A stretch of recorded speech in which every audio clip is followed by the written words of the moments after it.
울산 농소에서 출발해서 태화동과 옥동을 지나서 웅촌과 양산을 넘어 부산에 닿는 신설국도 7호선의 도로명은 이해로 및 통신사로입니다. 이해는 조선 최초의 통신사였습니다. 또한 조선왕조실록에 나타나는 최초의 울산인, 최초의 울산 공무원이기도 합니다. 그렇다면 600년 전 이해가 살던 고려말 조선초는 어떤 시대였을까요? 당시는 북방 지역을 어지럽히던 여진 등 세력을 물리치는 일, 그리고 대마도를 소굴로 해서 남동 해안을 노략질하던 왜고를 금합하는 것이 시대적 과제였습니다. 우리는 외교관 이해가 어떤 방법으로 이 시대적 과제를 풀어나가는지에 대해서 알아보는 과정을 통해서 이해의 외교 업적에 대해서 공부하고자 합니다. 이해의 외교 업적 중에서 가장 중요한 건 역시 계해약조의 정약이라고 하겠습니다. 계해약조는 조선과 일본 사이에 맺어진 최초의 협약이며 이를 통해서 왜구의 금합이 효과적으로 이루어졌습니다. 신숙주의 도움을 받아 이해가 맺은 계해약조는 대마도주에게 교역의 실리를 제공하는 대신에 왜구를 금합할 의무를 부과했습니다. 이해는 또한 대마도주와 문인 제도를 약정했습니다. 이는 현대의 입국 사증과 같은 제도이며 이러한 제도적 장치를 통해서 계해약조가 성공을 거둘 수 있었습니다. 이러한 이해의 외교 활동은 조선왕조실록에 상세히 기록되어 있습니다. 이해라는 키워드를 통해서 왕조실록을 좀 더 가까이 관찰하는 효과도 얻을 수 있을 것으로 기대됩니다. 이번 시간에는 조선왕조실록에 나타난 역대 통신사들의 면모, 임진왜란을 전후한 통신사의 파견, 또 통신사들이 목숨을 걸고 건너야 했던 위험한 백길을 살펴볼 겁니다. 그리고 이해가 조선 유일의 전문 외교관이며 직업 외교관으로 불리우는 까닭도 살펴보겠습니다.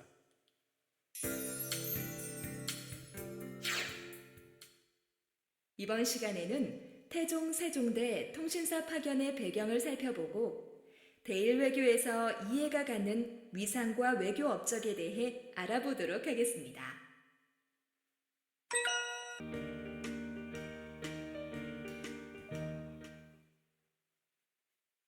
충숙공 이해는 조선 전기 태종, 세종대의 일본과의 외교에 진력한 외교관이었습니다. 일본과는 삼국시대부터 외교 관계가 있었는데요. 고려 말에 들어 왜구가 창궐함에 따라 그 피해를 줄이기 위한 대일외교의 중요성이 증가했습니다. 1366년을 기점으로 고려는 수차례에 걸쳐 일본에 사절단을 파견했으며 그 대부분은 왜구 금합이라는 목적을 위한 것이었습니다. 1392년 조선이 건국된 직후의 조선 초기에도 대일외교에서 가장 큰 현안은 왜구 문제였습니다. 명나라가 1403년과 1404년에 조선 국왕과 일본 국왕을 각각 책봉함에 따라 양국은 중국을 중심으로 하는 동아시아 외교 체계에 편입되었고 이때부터 조선 국왕과 일본 국왕을 상대역으로 하는 국가 대 국가의 대등한 교린 외교가 시작하게 되었습니다. 조선 전기 동아시아의 국제관계는 중화사상의 중국을 중심으로 하는 조공, 책봉 체제로 특정 지을 수 있습니다. 중국은 주변국의 조공을 받는 대가로 책봉이란 선물을 주었습니다. 조공국은 큰 나라를 섬겨 중국에 사대하고 조공국 간에는 이웃끼리 잘 지내며 교린을 하였는데 이것이 조선 전기 임진왜란 이전 동아시아 국제관계의 기본 질서였습니다. 1404년에서 1811년에 이르는 약 400년간 조선 국왕은 일본 국왕에게 24회에 걸쳐 외교사절을 파견하였는데 조선 전기에 12회, 조선 후기에 12회였습니다. 초기 6회 사절단에는 보빙사, 회례사라는 명칭이 주로 사용되었습니다. 보빙은 담례로 외국을 방문함이며 회례는 사리의 뜻으로 베푸는 예의를 뜻합니다. 따라서 보빙사와 회례사는 일본 국왕사의 방문에 담례로 보내는 사절단이라는 의미를 갖습니다.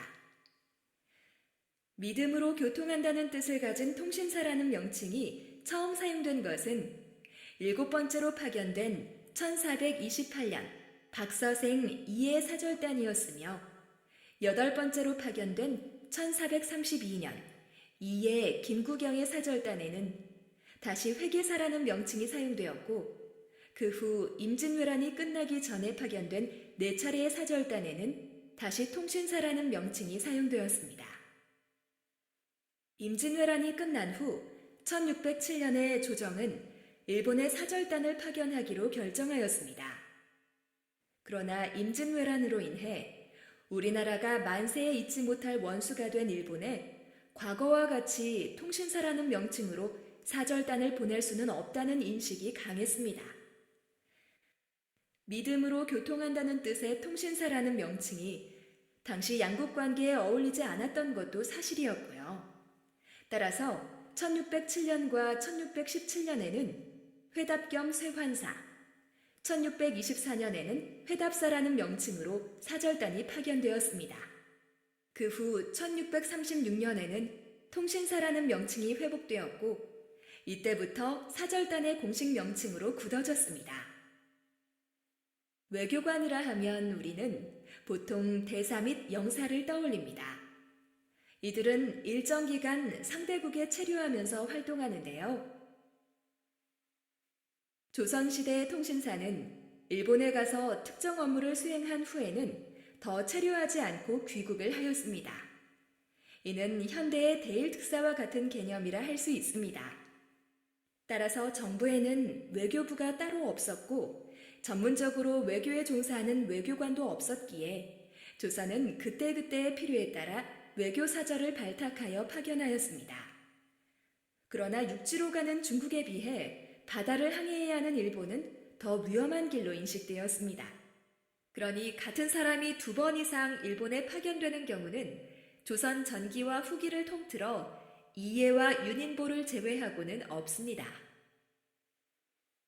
두 사람 중에서도 이해는 3회 파견에 그친 윤인보와 달리 약 40회에 걸쳐 일본 수도인 교토뿐 아니라 규슈, 유구국, 대마도 등지에 파견된 것으로 조선왕조실록에 기록되어 있습니다. 그중 13회에 걸친 사행에 대해서는 이해의 역할과 활동 내역 등 상세한 내용까지도 조선왕조실록에 기록되어 있는데요.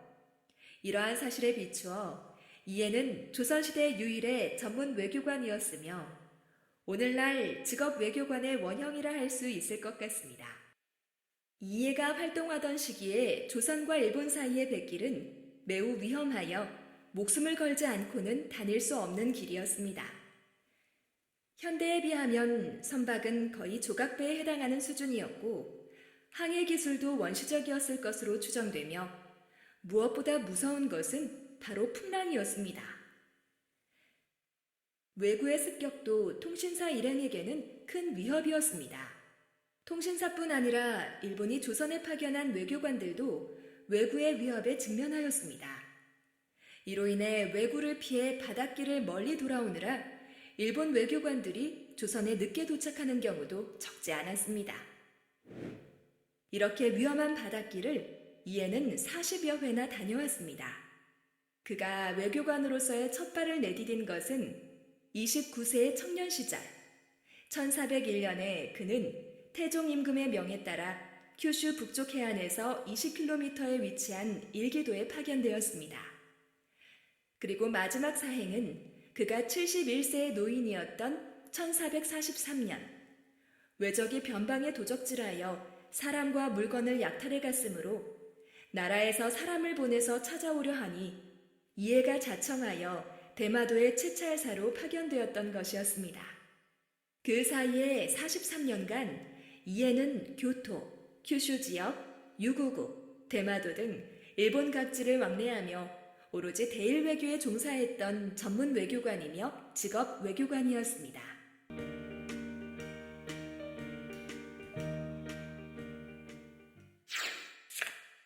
이해가 평생을 바쳐 대일 외교에 종사하며 이룬 외교 업적으로는 어떤 것이 있을까요? 이를 일본 국왕과의 국서 외교, 일본 정세의 보고와 문물 교류, 개해 약조를 통한 외구 금학, 피로인 쇠환, 조어권 협약, 외교관 이해의 전문성 외교 철학으로 나누어 살펴보도록 하겠습니다. 조선 국왕이 일본 국왕에게 보낸 통신사, 그리고 일본 국왕이 조선 국왕에게 보낸 일본 국왕사는 각각 토산물 등 다양한 예물과 함께 국서를 지참했습니다. 1422년 이에는 6번째 통신사의 부사로서 일본 국왕에게 파견되었습니다. 대마도, 큐슈, 유구국에는 많이 다녀왔으나 그가 교토에 파견된 것은 이때가 처음이었습니다. 이에는 정사 박희준과 함께 교토의 보당사라는 사찰에서 일본 국왕을 만났습니다. 이는 조선왕조실록뿐 아니라 일본의 사료인 간문일기에도 기록되어 있습니다. 당시 일본은 조선의 대장경 동판을 얻기 위해 오랫동안 공을 들이고 있었지만 주정은 그 요구가 과하다고 판단하여 그 대신에 인쇄된 불교 경전들을 통신사에 주어 전달하게 하였습니다. 그로부터 2년이 지난 1424년, 이에는 6번째 통신사의 부사로서 일본 국왕에 파견되었는데 이때의 정사는 박안신이었습니다. 이번에도 통신사 일행은 대장경판을 지참하지 않았고 일본은 이에 대한 반발로 사절단을 큐슈에 억류하고 교토로 오지 못하게 했습니다. 흉흉한 분위기 속에서 사절단은 생존의 위협을 느낀 것으로 세종실록에 기록되어 있습니다. 통신사 일행은 여러 차례에 걸쳐 일본 측을 설득한 끝에 마침내 교토로 가서 임무를 완수하고 돌아왔습니다. 7번째 통신사는 1428년에 파견되었는데 통신사라는 명칭으로는 처음 파견되는 사절단이었습니다. 이때 정사는 박서생, 부사는 이해였습니다. 사행의 목적은 죽은 일본 국왕의 조문과 국왕 승계의 할애에 있었습니다. 1432년에는 회리사 이해와 회례부사 김구경이 일본 국왕에게 파견되었는데 이때 통신사 일행은 임금의 국서와 함께 예조 판서가 일본의 지방 영주들에게 대마도와 일기도 등지에 구류되어 있는 조선인 23명을 돌려보내달라는 서신도 지니고 갔습니다. 통신사 파견의 표면적 목적은 조문과 할애 등이었습니다. 그러나 실제로는 일본의 정세를 탐색하고 문물을 도입하려는 의도도 있었으며 이를 위해서는 교토뿐 아니라 큐슈 지역과 대마도 및 유구국 등 여러 곳의 정보가 종합될 필요가 있었습니다. 1418년 경차관으로 대마도에 파견되었던 이에는 대마도에서 무쇠로 만든 중국산 화통 완구를 입수하여 비밀리에 조선으로 갖고 들어왔습니다. 화통 완구는 대포의 일종으로 조선 초기 최무선과 최혜산 부자가 개발한 것으로 알려져 있으며 우리나라 보물 857호로서 현재 육군사관학교 육군박물관에 전시되어 있습니다. 당시 조선의 화통 완구는 동철로 만들어졌는데 동철이 조선에서는 생산되지 않아 어려움을 겪고 있는 상황이었습니다. 이에는 자신이 무쇠로 된 화통 완구 무기를 입수하였으니 그 기술을 베껴 조선에서 제조하자고 건의하였습니다. 이에 따라 화통 완구가 무쇠로 제조되었고 1422년에는 전국에 보급되었습니다. 1428년에 이에는 박서생과 함께 통신사로 교토에 파견되었습니다. 이들이 귀국하여 세종께 보고서를 제출했는데 이 보고서에는 왜구의 지역적 분포와 규모를 분석한 내용도 들어 있었습니다.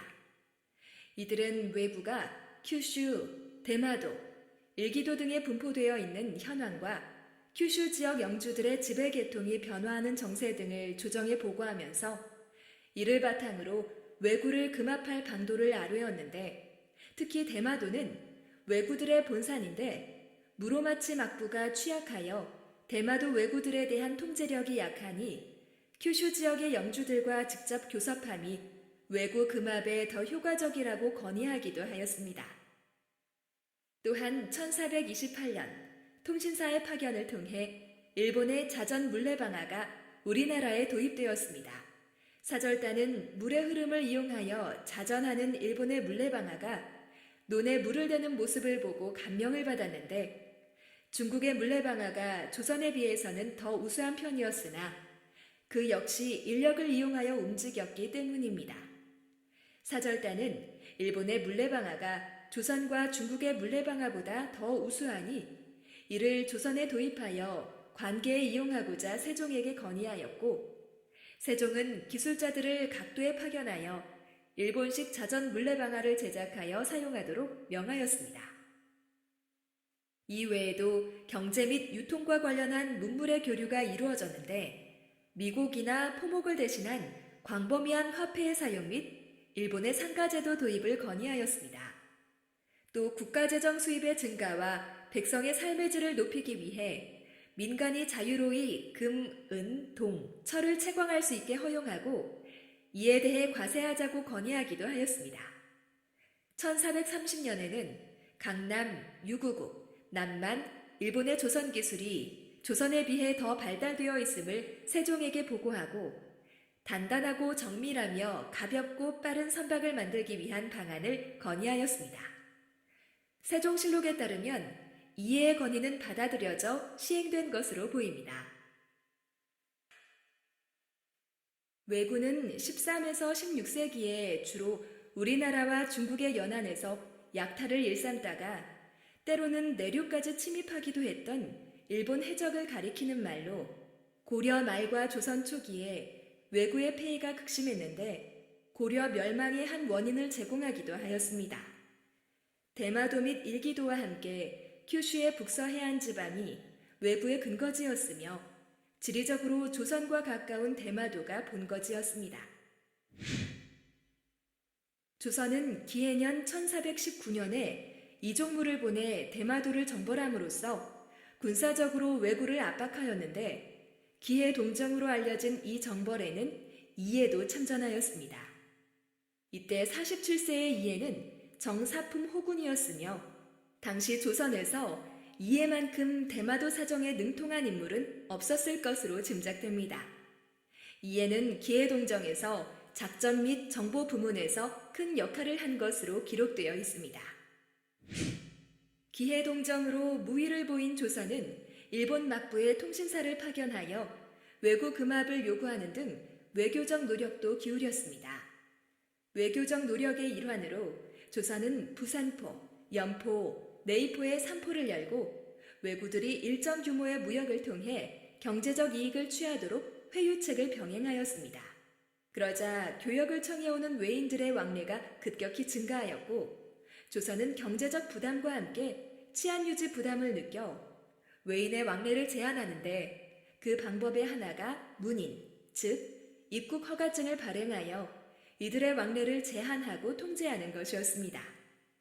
이는 오늘날의 비자와 같은 성격을 가진 것으로 대마도주에게 문인 발급의 권한을 주되 그 분량을 미리 정하여 외인들의 입국을 통제하려고 하였습니다. 이에 1438년 이에는 경차관이란 명칭으로 대마도에 파견되어 대마도주와 협의하여 문인 제도를 약정하게 됩니다. 1443년 당시 71세로 정삼품 첨지 중추원사의 벼슬에 있던 이에는 대마도 채찰사라는 명칭으로 대마도에 파견되었는데 채찰사란 외적이 침입하거나 내란이 일어나는 등의 비상시에 임금의 대리로 지방에 파견되어 군정과 민정을 총괄하던 조선시대의 임시 벼슬을 말합니다. 이때 이에는 신숙주의 도움을 받아 대마도주와 계해 약조를 체결하게 됩니다. 해마다 조선이 대마도주에게 200석의 곡식을 하사하고 매년 조선에 입항할 수 있는 일본 무역선의 수는 50척으로 한정하되 그 50척에 배해 문인을 발급할 권한을 대마도주에게 준다는 것이 그 주된 내용인데 이로써 대마도주는 자신의 경제적 이익을 얻기 위해 왜구를 금합할 인센티브를 갖게 되었습니다. 요컨대 대마도주에게 교역의 이익을 주는 대신 조선은 왜구 금합이라는 성과를 얻었습니다. 계해 약조는 조선 전기 대일외교 체제를 형성하고 유지하는 데 크게 기여했으며 임진왜란 후에 체결된 기유약조로 계속 유지되어 조선 후기 대일외교의 근간이 되었습니다. 또한 대마도를 중개로 이루어지는 대일교역의 제조건을 규정함으로써 대마도주를 비롯한 일본의 지방 호족들을 조선의 외교 체제 속에 편입시키는 데에도 기여하였습니다. 조선왕조실록에서 피로인은 외구에 납치되어 대마도, 유구국, 일본 본토에 잡혀간 조선인을 가리킵니다. 포로라 부를 수도 있겠지만 이는 보통 전쟁 포로를 뜻하는 경우가 많으니 의미가 좀 다르다고 할 수 있습니다. 현대어로 말하자면 납치된 사람이라는 뜻에서 피랍자에 더 가깝다고 볼 수 있죠. 여기서는 왕조실록의 표현을 따라 피로인이라 부르기로 하겠습니다. 피로인을 찾아내어 고국에 데려오는 것을 쇠환이라 했는데 조선은 피로인 쇠환을 위해 다방면의 외교 노력을 기울였습니다. 이해가 40여 회 대마도, 유구국, 큐슈 지역 등에 파견되어 쇠환해온 피로인은 667명으로 임진왜란 이전의 조선 전기에 피로인을 많이 수양해 오기로는 이해가 으뜸이었습니다. 그러나 왜구들은 한번 납치해간 조선인들을 순순히 내어놓으려 하지 않았기 때문에 이들의 쇠환에는 이해의 외교협상 역량도 매우 큰 역할을 했을 것입니다. 당시 영의정이던 성성린이 이해의 유구국 사행에 대한 찬시를 썼는데 이는 차은시로 원은시는 현재 남아있지 않습니다. 다만 성성린의 차은시를 통해 원은시의 제목과 운자를 알 수 있는데 원은시의 제목은 이해 장군사 유구국 시, 즉 이해 장군을 유구국으로 보내는 시입니다. 부산포, 연포, 내이포의 3포가 1426년에 개항된 이래 외인들의 왕래가 점점 늘어났는데 조어권, 즉 물고기를 잡을 수 있는 권리는 이들에게 생사가 달린 중요한 문제였습니다. 그러나 이들의 조언은 삼포에서만 허락되어 있었기 때문에 다른 바다에서도 조어할 수 있도록 요청하였고 이에는 이를 임금께 보고하였습니다. 이에는 세종에게 조어권을 추가로 인정해주지 않으면 외인들의 난동이 염려되니 서여서도에서의 조어권을 인정해주는 것이 불가피하다고 보고하였는데 예조는 이것이 불가능하다고 결론을 내렸습니다. 그로부터 약 2달이 지난 시점에 9번째 통신사로 교토에 갔다가 대마도에 들러 대마도주의 요청을 듣고 돌아온 고득종이 외인들에게 고초도에서의 조어권을 인정해줌이 좋겠다고 재차 보고하였습니다. 서여서도 및 고초도의 정확한 위치는 알려져 있지 않으나 그 둘은 동일한 해역에 속한 것으로 판단되는데 그 계략적 위치는 세종실록 기록에 의하면 고초도는 전라도 남해 가운데에 있어서 육지까지 30여 리이고 여러 대 동안 비워두어 사는 백성이 없으므로 외인이 청한 것이었다라는 구절로 유추가 가능합니다. 이해와 고득종의 보고 후 약 2년이 지난 1441년 11월 오랜 논의 끝에 조정은 고초도 조어 금약을 통해 이 해역에서의 조어권을 대마도주에게 허용하였습니다. 육지에서 멀어 통제가 어려운 해역에서의 조어권을 허용함으로써 이 해역을 외구의 소굴로 만들 수도 있다는 점에서 조선으로서는 쉽지 않은 결정이었습니다. 이해의 외교 철학은 무엇일까요? 앞에서 살핀 조어권 협약과 관련하여 이해가 세종께 아랫말에서 그 단서를 찾을 수 있는데요. 국가 대의로 타이르며 그 삶을 이롭게 하면 대마 외인들이 마음속으로 기쁘게 성복할 것입니다. 여기에서 국가 대의로 타이른다 함은 국방력을 필요로 합니다. 아무리 치밀한 논리를 갖추었다 하더라도 국방력이 뒷받침하지 않는 타이름은 공허한 메아리를 올릴 뿐이고 실제로 이에는 무쇠로 만든 화통 완구를 들여오고 기해동정에 참전하는 등 국방력을 증강하기 위해 힘썼습니다. 외인들의 삶을 이롭게 함은 계해약조를 통해 교역의 이익을 제공하는 일, 그리고 조어권 협약을 통해 생업을 갖게 만드는 것으로 구체화되었습니다. 이러한 실리는 당연히 국가 차원에서 제공되는 것이었지만 이에는 구체적 상황에 맞추어 이러한 실리를 원활하게 제공함으로써 외인들이 마음속으로 기쁘게 성복하게 만들고자 했습니다. 이해의 외교 철학은 그가 맺은 계해 약조에도 잘 반영되어 있습니다. 즉, 국가 대의로 타이름과 동시에 외인들의 삶을 이롭게 하는 실리를 줌으로써 외구 금합의 성과를 얻는다는 것입니다. 이에는 국가 대의로 외인을 타이르기 위해 무쇠로 만든 화통 완구를 들여오고 대마도 정벌에 참전하였으며 그들의 삶을 이롭게 하기 위해 교역에 이익을 제공하고 고기잡이의 생업을 가능케 하는 일에도 크게 기여하였습니다. 이와 같은 이해의 자세는 일본인들에게 마음의 감동을 줌으로써 그들이 마음속으로 기쁘게 성복하게 만들려는 이해의 문화 외교였습니다. 이해가 말한 국가 대의와 실리는 외교의 양대축이라 할 수 있습니다. 국가 대의를 앞세워 설득하고 타이르되 상대에게 현실적인 실리를 쥐어주지 않으면 안 된다는 것. 다시 말해 현실적인 실리를 제공하되 국가 대의로 뒷받침해야 한다는 것입니다. 지금까지 학습한 내용을 문제를 통해 확인해 보겠습니다. 문제를 잘 읽고 정답을 선택해 주세요.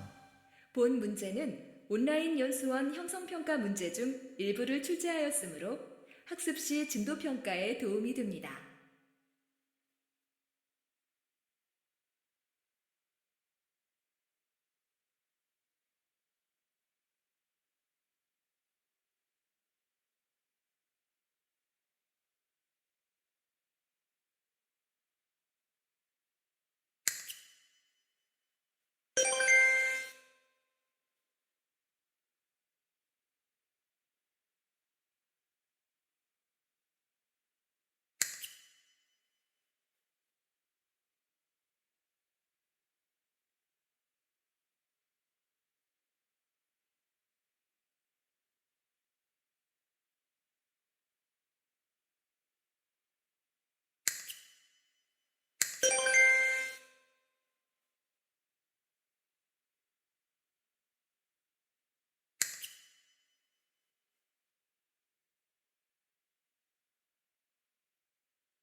지금까지 학습한 내용을 확인해 보세요.